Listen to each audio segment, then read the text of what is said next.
Hello दोस्तों, कैसे हैं आप सब। आशा करते हैं अच्छे होंगे और मन लगाकर पढ़ाई कर रहे हैं। आज की वीडियो संपूर्ण हिंदी साहित्य के क्वेश्चनों पर आधारित है। ये प्रैक्टिस सेट लिए थे हमने, जिसमें कल की वीडियो में 70 क्वेश्चन करा दिए हैं और आज की वीडियो में लगभग 100 क्वेश्चन होंगे। क्वेश्चन अगर पसंद आए तो लाइक सब्सक्राइब जरूर करना और कमेंट के माध्यम से बताया करें कि क्वेश्चन कैसे लग रहे हैं, इसमें और क्या बेहतर कर सकते हैं। जब आप लोग कमेंट नहीं करोगे तो हमें कैसे पता चलेगा। तो पहला क्वेश्चन है, निम्नलिखित में से नीलकंठ में कौन सा शब्द है। नीलकंठ कौन सा शब्द है? रूढ़ है, योग रूढ़ है, यौगिक है या इनमें से कोई नहीं। तो बताइए, नीलकंठ कैसा शब्द है? नीलकंठ योग रूढ़ शब्द है। निम्नलिखित में से कौन सा महाप्राण ध्वनि नहीं है। तो इनमें से कौन सी महाप्राण ध्वनि नहीं है?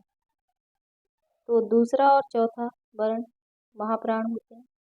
तो का के बाद खा, ये महाप्राण है। चा, छा महाप्राण, जा अल्पप्राण, टा ठा ये भी महाप्राण है। टा, तो इसमें ऑप्शन बी होना चाहिए। टा अल्पप्राण है और जा भी अल्पप्राण होना चाहिए। तो इसका ऑप्शन, इसमें दो सही लग रहे हैं। टा अल्पप्राण है और जा भी अल्पप्राण है, तो इसका ऑप्शन बी और डी सही होगा। बाकी ये दो महाप्राण है। निम्नलिखित हिंदी को राजभाषा के रूप में संवैधानिक मान्यता कब मिली। हिंदी को राजभाषा के रूप में संवैधानिक मान्यता कब मिली। तो संवैधानिक मात्रा मिली, इनमें तो कोई ऑप्शन ही नहीं। 14 सितंबर 1939 1949 में। तो ये ऑप्शन सही होगा। हिंदी को राजभाषा के रूप में संवैधानिक मान्यता कब मिली? 14 सितंबर 1949 में। अशोक ने पत्र पढ़ा, इसमें कौन सा कारक है। तो इसमें कर्ता कारक है, क्योंकि पत्र अशोक द्वारा पढ़ा जा रहा है।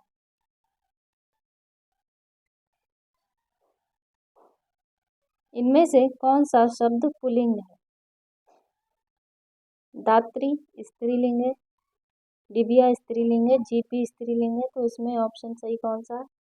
ऑप्शन बी खटमल पुल्लिंग है। चंद्रमुख में कौन सा समास है। चंद्रमुख में कौन सा समास होगा? इसमें विशेषता बता रहा है चंद्र के समान मुख, तो ये कर्मधारय समास होगा। मैं आदर सहित नमस्कार करता हूँ, वाक्य का शुद्ध रूप क्या होगा। तो इस वाक्य का शुद्ध रूप क्या होगा? मैं सादर नमस्कार करता हूँ। तो वो ऑप्शन कौन सा है? ऑप्शन डी, मैं सादर नमस्कार करता हूँ, इसका शुद्ध रूप होगा।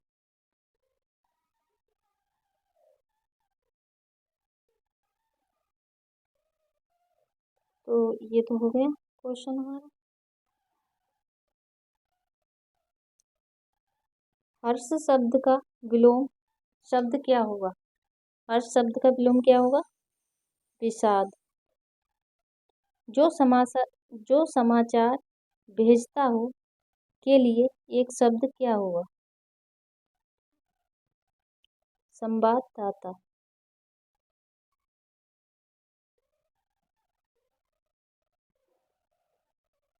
एक तो दोष था कि उस पर दूसरा दोष लग जाना की सही कहावत होगी। इसकी सही कहावत कौन सी होगी?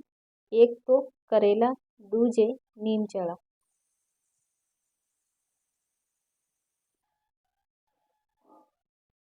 नैषधि नैषधीय चरित्र किसकी रचना है? नैषधीय चरित्र किसकी रचना है? श्री हर्ष की। इनमें से कौन सी रचना माघ की है? तो इनमें से कौन सी रचना माघ की है? माघ की शिशुपाल वध। गागर में सागर भरना मुहावरे का अर्थ क्या है? थोड़े में बहुत कहना। थोड़े में बहुत कहना।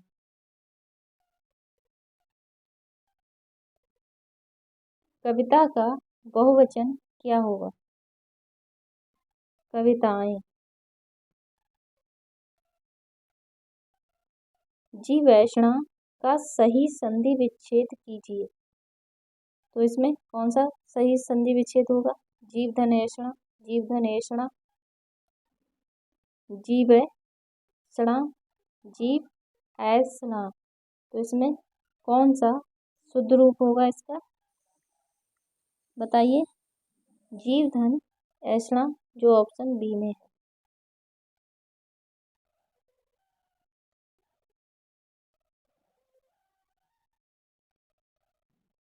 प्रेमातुर शब्द में इनमें से कौन सा समास नहीं है? तो प्रेमातुर में तत्पुरुष। इसमें से एक ही ऑप्शन सही है, द्विगु समास नहीं है। सा हस्तेन खादति में कौन सा कारक है? सा हस्तेन खादति में कौन सा समास है? कौन सा कारक पूछ रहा है? सा हस्तेन खादति में कौन सा कारक है? तो इसमें कौन सा कारक होगा? बताइए। इसमें करण कारक होगा।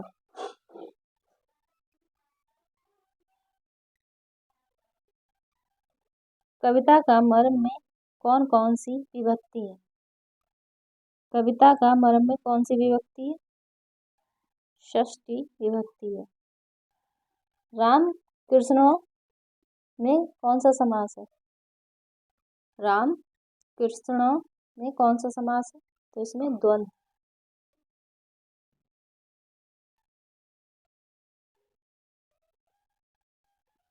सज्जना पापाद जुगुप्स जुगुप्ते। सज्जना पादात जुगुप्से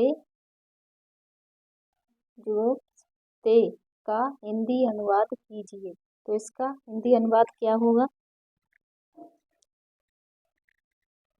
इसका हिंदी अनुवाद होगा सज्जन पाप से घृणा करता है।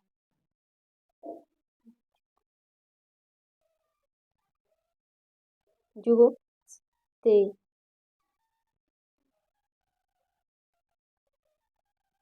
रामेण स सीता बनम गच्छति का हिंदी अनुवाद क्या होगा? राम के साथ सीता बन जाती है। तो कौन सा ऑप्शन है? राम के साथ सीता बन जाती है। तो ऑप्शन सी सही होगा।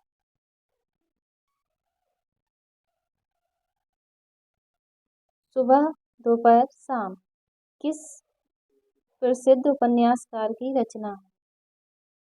सुबह दोपहर शाम ये किसकी रचना है? कमलेश्वर की। राहुल संकृत्यायन ने हिंदी का पहला कवि किसे माना?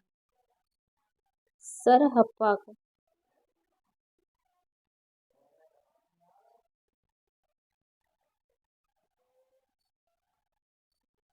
किस इतिहास लेखक ने अपने इतिहास ग्रंथ में लगभग 5000 कवियों का विवरण दिया है? तो किसने दिया है? मिश्र बंधुओं। गौड़ीय संप्रदाय के प्रवर्तक आचार्य थे। गौड़ीय संप्रदाय के प्रवर्तक आचार्य कौन है? चैतन्य महाप्रभु है।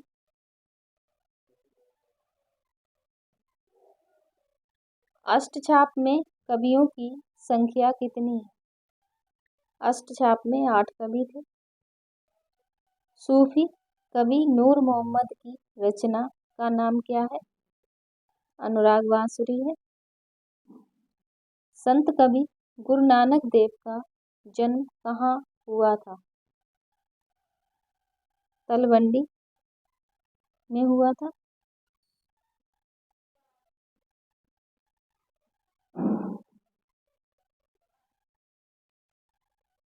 श्रृंगार और वात्सल्य रस का सम्राट किस कवि को कहा जाता है?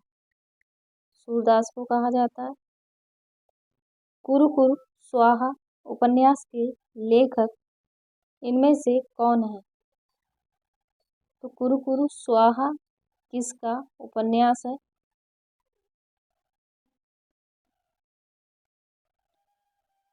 किसका उपन्यास है? मनोहर श्याम जोशी का। आवारा मसीहा के लेखक कौन है?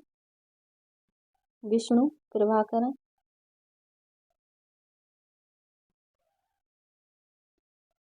कामायनी में कुल कितने सर्ग हैं? कामायनी में कुल कितने सर्ग हैं? 15। रत्नाकर कृत उद्धव शतक किस भाषा में लिखी गई? रत्नाकर कृत उद्धव शतक किस भाषा की रचना है? ब्रजभाषा की है। इनमें से किस नाटक में नारी के पुनर्लंघन की समस्या उठाई गई है? ध्रुव स्वामिनी की।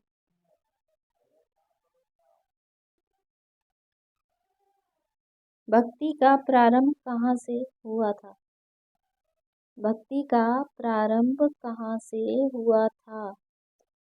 दक्षिण भारत से। इनमें से किसने सर्वाधिक ऐतिहासिक नाटक लिखा? जयशंकर प्रसाद ने। संसद से सड़क तक के रचनाकार कौन है? संसद से सड़क तक किसकी रचना है? धूमिल की है।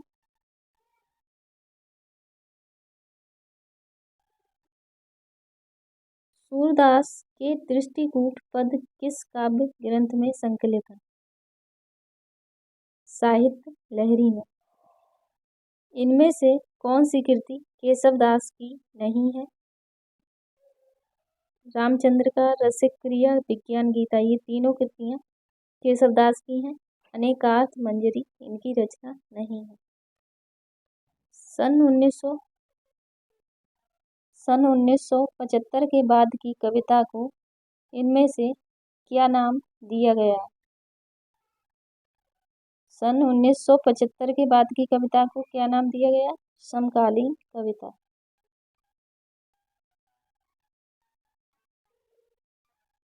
आचार्य रामचंद्र शुक्ल ने रीतिकाल का समय माना है। आचार्य रामचंद्र शुक्ल ने रीतिकाल का समय क्या माना? 1700 से 1900 विक्रम संवत।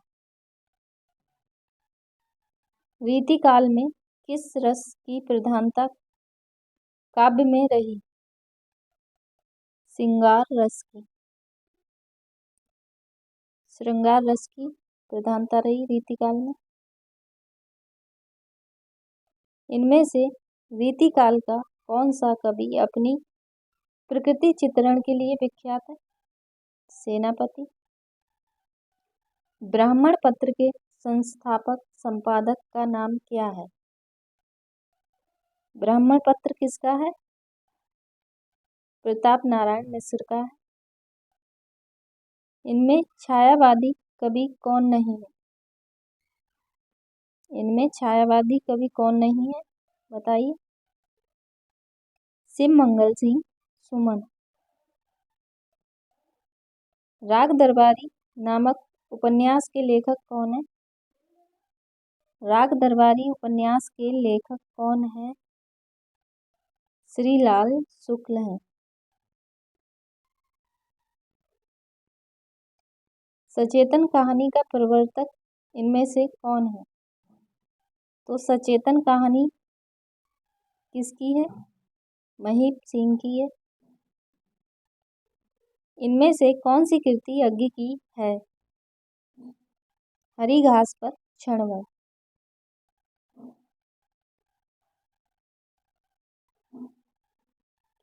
बालकृष्ण शर्मा नवीनकृत काव्य इनमें से कौन सा है?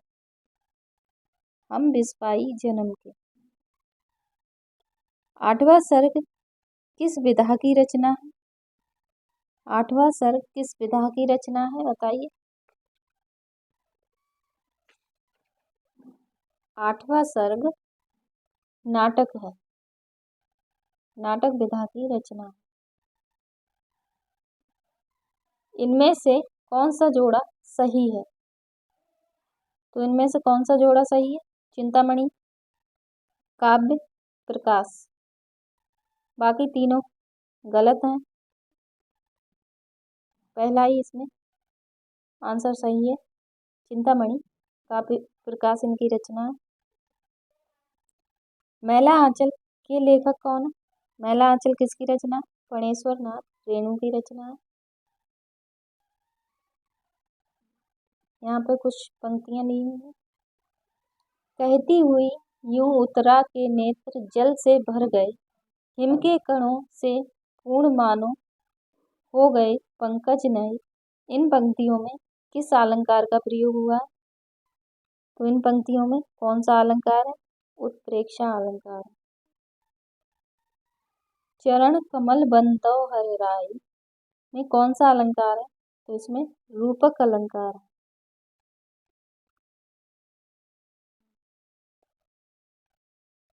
रघुकुल रीति सदा चली आई, प्राण जाए पर बचन न जाए। इन पंक्तियों में किस छंद का प्रयोग हुआ है? तो ये चौपाई छंद है। आप चाहें तो इसे गिन भी सकते हैं। मात्रा को हम दो गुरु में गिनेंगे, यानी कि 2। तो 1 गुरु, लघु, यहाँ पे लिखने की नहीं बनती है। गुरु, गुरु, ये दोनों गुरु हैं। गुरु, लघु, लघु, लघु, लघु, लघु, लघु, यहाँ पे गुरु, गुरु। तो इसमें गुरु जहाँ पे लगे हैं इसे हम 2 में पढ़ेंगे। 2 3 4, 2 3, 2 5, 2 7 8 9 10 11 12 13 14 15 16।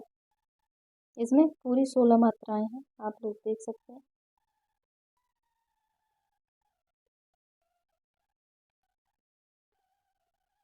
विचार प्रवाह निबंध के लेखक कौन है?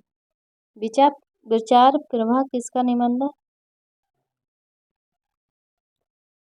विचार प्रवाह हजारी प्रसाद द्विवेदी का ग्रंथ है।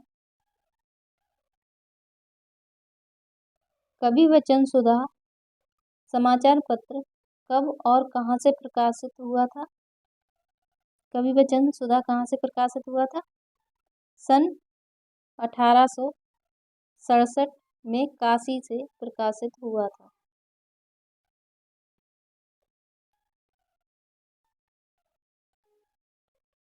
रुपया तुम्हें खा गया एकांकी के लेखक कौन है? रुपया तुम्हें खा गया एकांकी किसकी है? भगवती चरण वर्मा की है। दिल्ली का दलाल उपन्यास के लेखक कौन है? पांडे बेचन शर्मा उग्र है। छायावाद के 4 स्तंभों में कौन सम्मिलित नहीं है? तो इनमें कौन सम्मिलित नहीं है? मुक्तिबोध। और 4 स्तंभ हैं कौन कौन से? सूर्यकांत त्रिपाठी निराला, जयशंकर प्रसाद, महादेवी वर्मा और सुमित्रानंद पंत है। नहीं है तो मुक्तिबोध नहीं है। कौन सा शब्द क्रिया विशेषण है? तो धीरे धीरे क्रिया विशेषण है। प्रेमचंद का वास्तविक नाम क्या था? प्रेमचंद का वास्तविक नाम क्या था? धनपत राय। शुद्ध वर्तनी का चयन कीजिए। तो शुद्ध वर्तनी कौन सी है? सन्यासी। तो इसमें ये ध्यान रखना, इसमें बिंदी भी होगी, आधा ना भी होगा, तो वही शुद्ध वर्तनी होगी सन्यासी।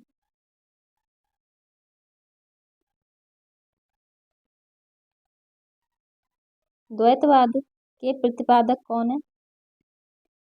द्वैतवाद किसका है? माधवाचार्य का है। कबीरा सोई पीर है जो जाने पर पीर, जे पर पीर न जाने सो काफिर बेपीर। प्रस्तुत पंक्तियों में कौन सा अलंकार है? तो इसमें कौन सा अलंकार है? तो इसमें यमक अलंकार है। इसमें जो पीर शब्द दिया है ये तो एक ही शब्द है, अर्थ अलग अलग निकलते हैं, तो इसलिए यमक अलंकार होगा। जहाँ उपमेय में अनेक उपमानों की शंका होती है वहाँ कौन सा अलंकार होता है? तो वहाँ कौन सा अलंकार होता है बताइए? वहाँ श्लेष अलंकार होता है। दशानन किस प्रकार का शब्द है? दशानन योग रूढ़ शब्द है। निम्नलिखित में से कौन सा शब्द कार्तिकेय का पर्यायवाची नहीं है? तो इसमें कौन सा शब्द है? दीप्ति, जो कार्तिकेय का पर्यायवाची नहीं है। बाकी तीनों पर्यायवाची हैं कार्तिकेय के, कुमार, स्कंद और षडानंद। पांडे बेचैन शर्मा उग्र की कृति अपनी खबर किस विधा में लिखी गई है? तो पांडे बेचैन शर्मा उग्र की जो रचना है अपनी खबर किस विधा की है? आत्मकथा है। अवध विलास रचना किसकी है? अवध विलास किसकी रचना है? लालदास की।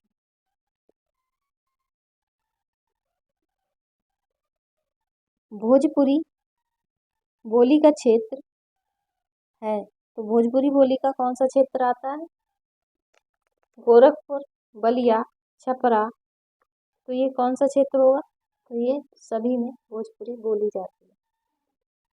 अष्टछाप की स्थापना कब व किसने की थी? अष्टछाप की स्थापना कब की गई थी? 1565 में गोस्वामी विठलनाथ ने की थी।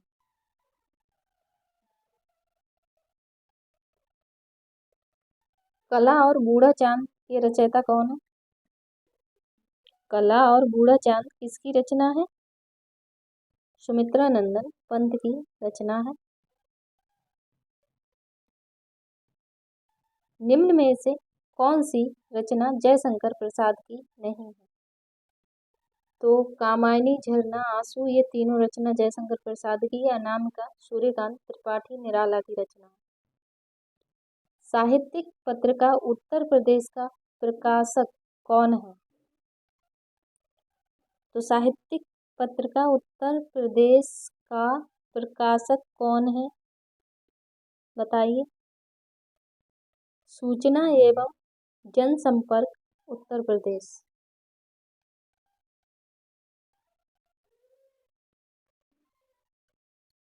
चांद का मुंह टेढ़ा किसकी काव्य कृति है? चांद का मुंह टेढ़ा किसकी काव्य कृति है? गजानन माधव मुक्तिबोध की। यहाँ पे कूट दे रखा है, सुम्मिलित कीजिए, तो इसमें क्या है? पगड़ी, पगड़ी क्या है? देसी। ऑर्डर विदेशी शब्द। अमरूद तद्भव है। और निर्गुण तत्सम है। तो इसका मिलान कौन सा सही होगा? पहले का दूसरा, दूसरे का चौथा, तीसरे का पहला, तो इसका आंसर होगा 2, 2, 4, 1, 3। 2, 4, 1, 3 कौन से ऑप्शन में है? 2, 4, 1, 3 ऑप्शन सी सही होगा। विदुषी शब्द का पुल्लिंग क्या होगा? विदुषी शब्द का पुल्लिंग क्या होगा? विद्वान।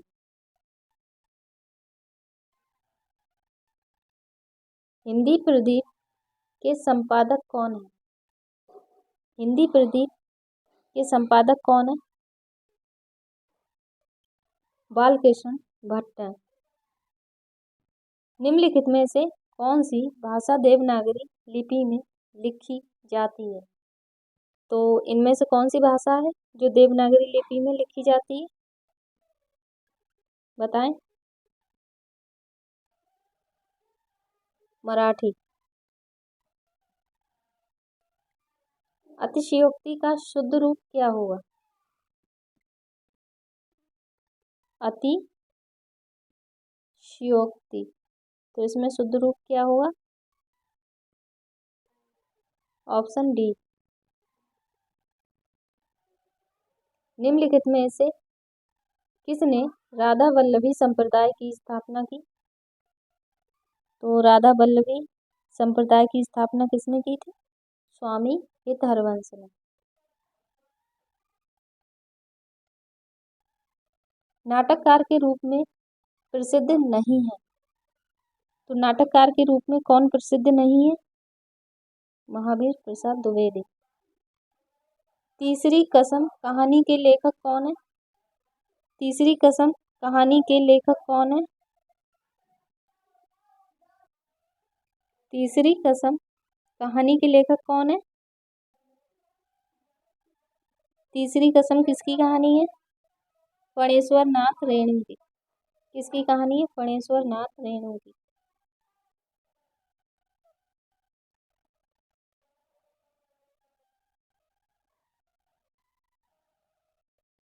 अमीर खुसरो की पहेलियां किस भाषा में रचित हैं? अमीर खुसरो की पहेलियां किस भाषा में रचित हैं? खड़ी बोली में। कन्हैयालाल मिश्र के संस्मरण का नाम क्या है? कन्हैयालाल मिश्र का संस्मरण किस नाम से है? जिंदगी मुस्काई। रसखान ने किस कृति को नहीं लिखा? तो रसखान ने केलीमाल को नहीं लिखा। दूसरा सप्तक के कवि नहीं है। दूसरे सप्तक के कवि नहीं है। कौन नहीं है बताइए। दूसरे सप्तक के कवि नहीं है। कौन नहीं है? कीर्ति सिंह नहीं है। बाकी रघुवीर साय, धर्मवीर भारती, शमशेर बहादुर सिंह दूसरे सप्तक के कवि हैं। ब्रजभाषा के लोकप्रिय कवि कौन है? तो ब्रजभाषा के लोकप्रिय कवि कौन है? कौन है? सूरदास है। सन्मति शब्द का संधि विच्छेद क्या होगा? सन्मति शब्द का संधि विच्छेद क्या होगा? सत धन मति। ऑप्शन डी सही है। सुनीति कुमार चटर्जी ने देवनागरी लिपि के स्थान पर किस लिपि को स्वीकार करने का सुझाव दिया था? रोमन लिपि को। तो आज के क्वेश्चन कैसे लगे कमेंट के माध्यम से बताएं। क्वेश्चन पसंद आए तो लाइक सब्सक्राइब जरूर करना। जब आप लोगों की फीडबैक मिलेगी तो क्वेश्चन और भी अच्छे अच्छे लाने का मन होगा। ऐसे तो मनोबल टूटता है। तो लाइक सब्सक्राइब जरूर करना। Thank you.